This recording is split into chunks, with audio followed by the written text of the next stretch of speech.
ஓம் சரவண பவா.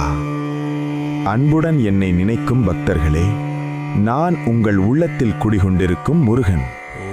நம்பிக்கையுடன் என்னை அழைக்கும்போது உங்கள் வாழ்வின் தடைகள் மெதுவாக கரைந்து போகும்.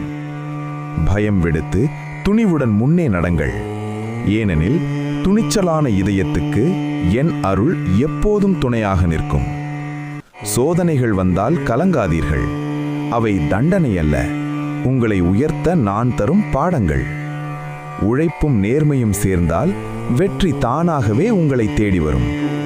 தினமும் ஒரு நிமிடம் என்னை நினைத்து மனதை அமைதிப்படுத்துங்கள்.